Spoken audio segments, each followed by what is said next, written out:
What's good, nerd? So I see videos all the time about people talking about how they're gonna replace their phone with this gadget, or talking about like analog digital minimalism and stuff like that. And for me personally, I've actually made a video just like this in the past, and I've tried out like doing something sort of similar to this, where I left my house without my phone and tried to see how it would go, but it didn't go very well. So there's a few problems that I think people are missing, but there is definitely a silver lining to this. And if you're trying to stop using social media as much, or you just like these really cool gadgets and things like these notebooks, or like using my iPod, I use them like almost every day, but they're not phone replacements. So let me get into the 3 problems why you really can never replace your phone. So I haven't really seen anybody talk about how it's kind of impossible to replace your phone nowadays. So I think 20 years ago, this might've been possible. And I know maybe what you're thinking is like, I'm only 23, so like, what do I know what it's like 20 years ago? But I feel like even when I was growing up, it was sort of a different world. Not everybody had like smartphones. Most of the phones I saw when I was a kid were mostly like flip phones and stuff like that. So I think it was a lot easier back then. People were still carrying around digital cameras all the time. And I think in a world like that, it would have been a lot easier to, I guess, quote unquote, replace your phone. Not that there would have been need to do that. But nowadays, it's like leaving your house without your phone is essentially basically unplugging completely from the grid. Like people know you, like people have you on Find My Friends, or like, I don't know, even if you want to meet up with your friends somewhere at like a concert or something, you have to bring your phone, because how else are you going to communicate with them? Or even if you're talking about a flip phone, it doesn't really work. I mean, you can bring flip phones places, but the problem is compatibility. And this brings me to my first problem with all of these devices, which is convenience. So if you really think about it, am I going to carry around 4 different items just to replace one item that's literally like half a pound, or 1/4 a kilo if you're in the rest of the world? I think that's super impractical. And think about all the space in your pockets. Now, if you're a girl, it might be a little bit easier because you might have a purse on you, but like storing everything in your pockets, it's just kind of too much to keep track of. Like, let's say any use case, right? I want to go see a concert, right? I'm not going to replace my phone because I would need to carry around a camera, and I would also have to carry around, I don't know, like a notebook. And then how am I going to communicate with everybody? So do I have to go buy a phone? Like, it doesn't really make sense, because the only way that you could really do that is if you're like maybe going with roommates or something, and like you guys all meet up at a location beforehand. But then it takes so much time and planning to do that. That's sort of why I think convenience is the #1 downside to basically all of these devices. Now, there is some devices where the convenience factor is pretty good, and I would say for the XTE ink reader that I've been using, I made a few videos about it, and that one's super convenient because it sticks on the back of my phone and it doesn't really take up too much pocket space. But I'm not gonna leave my phone at home and use this instead, because this only replaces maybe one use of my phone, which is like reading, or I guess social media. So it's like, it doesn't really make sense. And I only bring the XTE ink when I know I'm gonna be like sitting around for a while. Maybe if I'm gonna be on like a train or something, it could make sense to bring that. But in most use cases, I'm not gonna bring all these devices just to replace one thing. And so that sort of leads to like, am I gonna bring my phone along with all these other items? And isn't that just counterintuitive at that point, if I still need to bring my phone to communicate with everybody, but I also wanna be unplugged? Like, I think there's a lot of planning that goes into it. So like, maybe if you're going camping, I could see this being a great use, because you're already trying to sort of get off the grid. So it makes sense that you don't want to be plugged into like social media and stuff the entire time. If you want to listen to music, but you don't want to be like plugged into social media or your phone, like, there are really good use cases for this, but I don't think replacing your phone is great. So let me get into the second point of why I think this doesn't really make sense. So my second point is the cost. So everything here is kind of expensive if you think about it. Either you can spend like $500 to $1,000 on a phone, but you know that phone's gonna last 2 years. You know you're gonna use it. That makes complete sense, because it's an actual item you're gonna use and it's gonna last. I mean, sometimes iPhones last up to like 5-6 years. If you spend 60 bucks on maybe like a little e-reader, or you spend 100 bucks on an iPod, you don't know for a fact you're going to use them, and you also don't know for a fact they're going to keep working. So that's why I sort of like to compare it more for like a hobbyist. I don't think somebody who wants to switch off from using social media should buy an iPod every time. I think if you're interested in like modding an iPod or owning one, or if you're interested in listening to music a lot, or you want FLAC audio, like, sure, an iPod definitely does make sense in that use case, but not for anybody who's just trying to get off of social media. And I think that's something that more YouTubers, I think, should highlight. I feel like it sort of leads people astray Like all the items that I've bought to like quote unquote replace my phone have been things I was actually interested in because you can mod them and you can do all sorts of different things, especially if you're not trying to like learn a new piece of technology or you're not trying to like mod anything. Like I think it makes sense if you're a hobbyist more so, but not just for everybody. Now, I don't really think this is necessary when talking about paper or like a physical planner, because physical planners could be used by everybody. They're not super expensive. And I actually highly recommend that for a lot of people who are maybe trying to use their phone less or just want to think things through. I find that paper really helps me think about like ideas, or even something as simple as planning out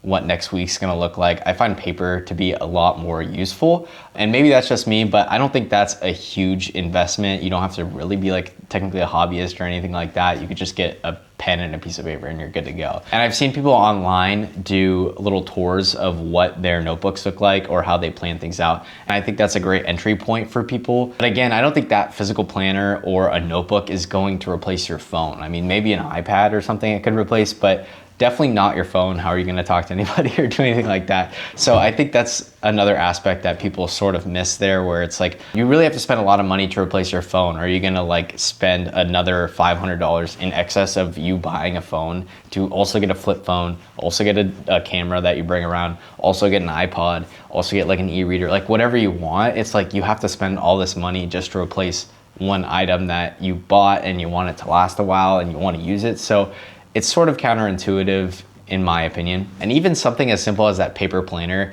I guess I'm like quote unquote fake because I don't only use that paper planner. I actually take everything from the paper planner and put it in a digital calendar so that I can look at it on my phone. So I really do like that workflow, but I'm not replacing my phone. I'm actually doing the opposite of it. I'm putting everything into my phone and doing it on paper. So it doesn't really make sense for me to own like 4 or 5 different items and bring them around and spend all of this money like getting into modding something. Now, again, there's 2 totally different sides to this. There's one where you're just trying to replace social media. It doesn't make sense to spend another like extra $500. But if you're actually interested in the item as a hobby and you want to bring it in excess of your phone, I think that's a much better way to go about it. So don't buy things expecting them to like replace your phone completely. So my third and final point is you become a standout, and that's really amongst other people. Now, this isn't really such a bad thing, but I think if instead of being like a hobby, you're just going out to replace your phone, like that's a great aspiration to have, but I think you miss out because everybody else is already connected,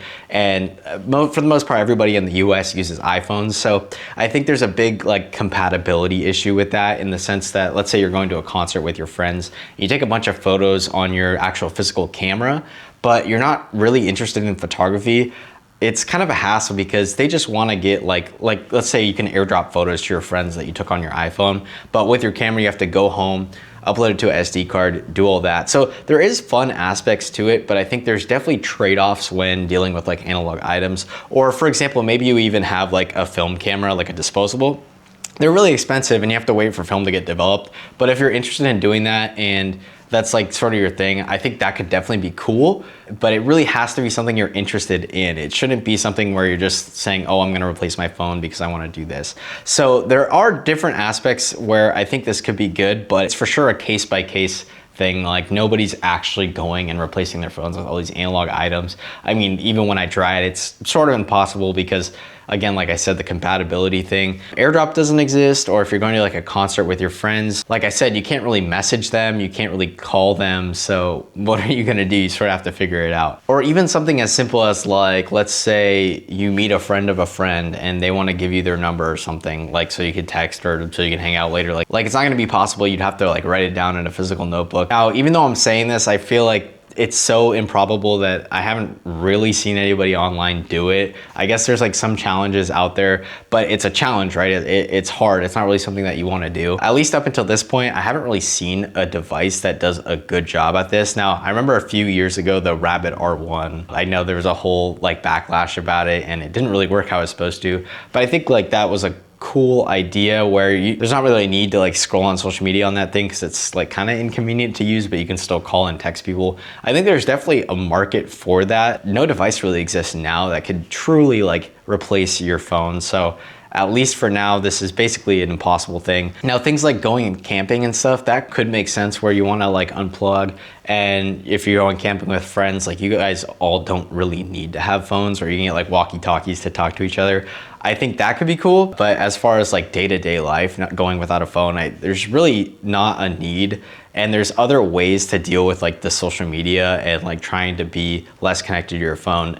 So let me get into the silver lining of this. So I think the silver lining here is you don't really need to buy any new device. Your iPhone can be the best device to get you to unplug from social media, or I guess do like a digital minimalism thing. So I've seen a lot of people convert their iPhones into dumb phones, and I can make a full video dedicated to that. If you want to leave a comment down below, I'll be sure to make a video on how I've sort of done that. But I'll go over a little bit what I do now, which is I set all my apps to be this like kind of gray tone.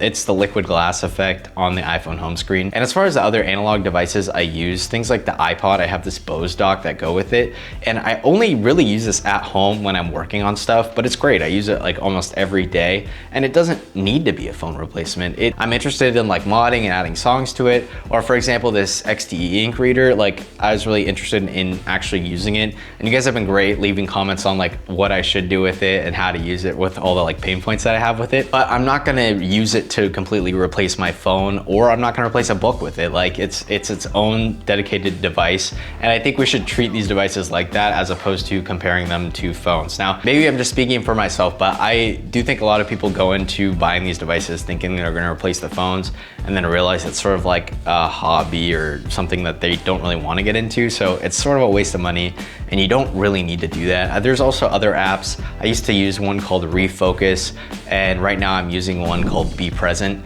and they both are great. They block out time on certain apps at different times of the day, and I found they really work. Like I think you can do a lot of different techniques where you don't have to spend any money to use them, and you can gain back a lot of time you're spending on social media with these. So I just don't think that if you're trying to replace your phone, you should buy these devices expecting them to do that, but instead expecting to like actually use them as sort of like a more hobby thing. Now, I'm interested in all this stuff that I've bought, and luckily, but I could see how if I wasn't interested in the device, it kind of just becomes a throwaway gadget that didn't really do what I thought it would. But yeah, that's pretty much it for me. If you enjoyed this video or you want to see more videos sort of similar to this topic, be sure to drop a subscribe down below. I do a lot more like actual physical tech reviews, but yeah, this is more of a conceptual one. But anyway, see you guys later.